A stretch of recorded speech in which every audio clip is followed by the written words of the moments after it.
Xbox had to trust Sony with a pre-release Series X. We finally saw more about Hellblade 2, and could Final Fantasy 7 Remake finally be coming over to other platforms?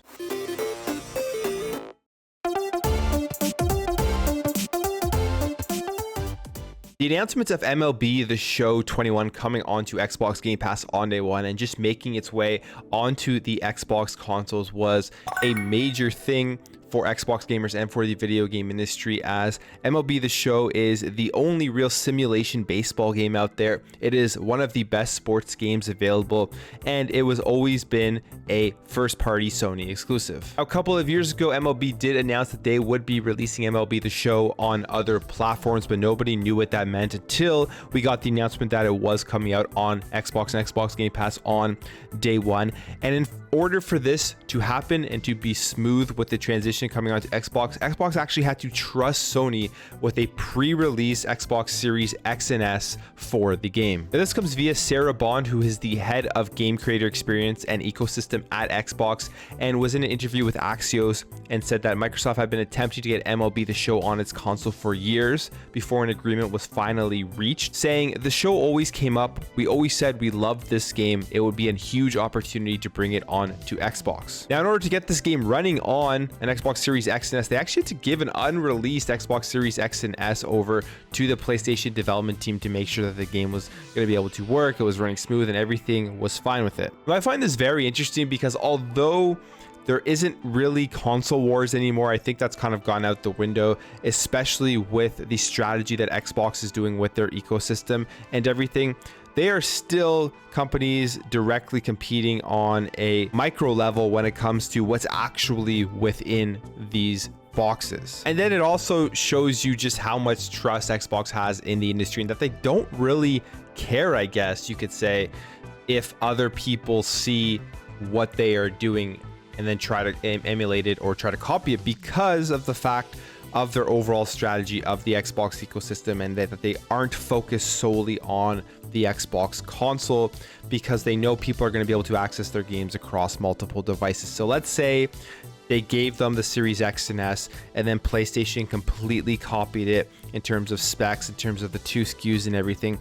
I don't think that Microsoft was that concerned. Yes, of course, they would want that competitive advantage of having the most powerful console and everything, but with their strategy, I think in the back of their mind, they still knew that with their ecosystem, the console itself wasn't the sole way that they were going to compete. So if PlayStation were to copy it, they would still be okay going forward with their overall strategy. And on top of that, getting MLB The Show day one on Xbox and on Xbox Game Pass, I believe the benefits of that highly outweighed any of the risks of sending over an Xbox Series X and S pre-release console to Sony. And we can see that benefit here, as Microsoft claimed that during its launch week of MLB The Show 21, it was the biggest sports game of the past year on Xbox and the second biggest sports game of all time on Xbox, and that Game Pass added millions of new fans and grew Major League Baseball's player base significantly. So those benefits for Xbox, I think, highly outweigh a lot of the possible risks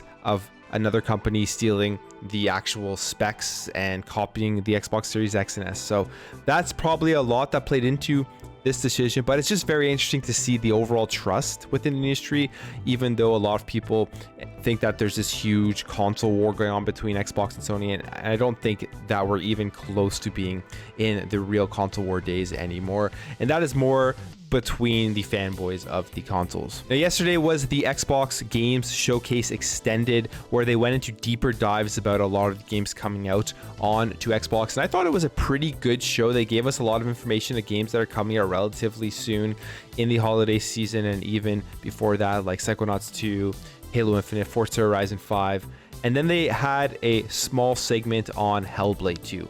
Now, Hellblade 2 is a game that a ton of people are excited for, and a lot of people want to see more about this game, because this was a game that they initially showed off the first time they showed off the Series X at the initial reveal at the Game Awards. Now, Hellblade 2 is going to be taking place in 9th century Iceland, so he says that they have been sending out art and photography teams out there to capture the land to be able to incorporate it into the game, as well as using satellite data. And they're also been really working with the lead actor on combat training, because they want the combat to be very real and very brutal. So it sounds like this game is going to be a pretty crazy cinematic experience overall, with amazing graphics and almost lifelike landscapes based on what he is saying.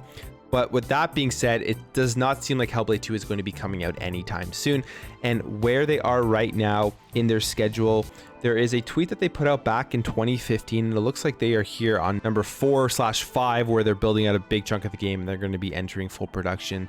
And then there's going to be polish and balancing and then release. Now, this is again a tweet from 2015, but they probably still follow this general idea when creating a game. So I would probably say you can expect Hellblade 2 in like 2023, 2024. So it's still quite a ways off.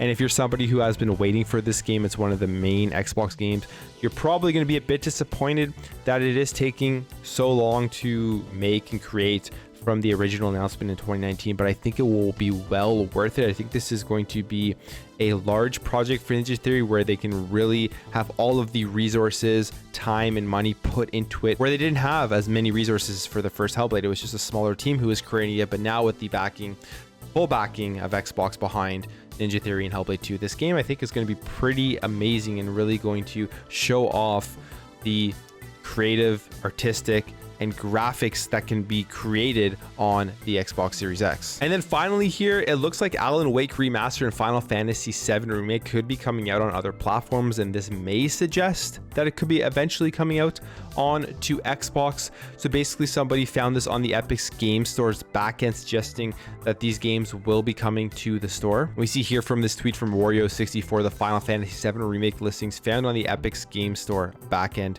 We take a look here at these pictures. You see Final Fantasy VII Remake, and then you see Alan Wake Remastered. Now, does this mean these games are going to be coming to Xbox? No, not at all, at least not yet, but it does mean that they potentially are going to be coming out on PC.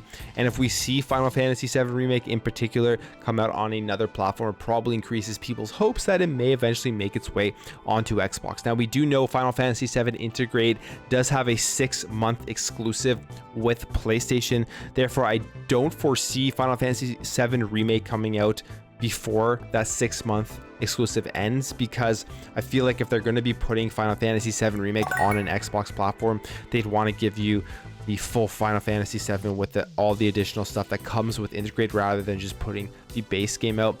But it's kind of unfortunate. I really thought Final Fantasy VII Remake was going to make its way onto Xbox right after that 1-year exclusivity deal, and it just doesn't seem like that is happening anytime soon. But I'm still holding out hope that it eventually will make its way. When it comes to Alan Wake Remastered, I think there's definitely a higher chance that Alan Wake Remastered does come out on consoles and come out on Xbox and not just come out on PC, but we will have to wait and see if these games even do make their way on to the PC platform and to Epic's Game Store, or if this was just a placeholder and it may never come to fruition. So take it with a grain of salt, but when you see something like this and the fact that they may come out onto another platform, especially Final Fantasy VII Remake, does increase hope a little bit that it'll eventually come on to Xbox. Anyways, guys, that's it for me. Let me know what you think about all of this in the comments below. Let me know what you think about Xbox giving Sony a pre-release Xbox Series X and S.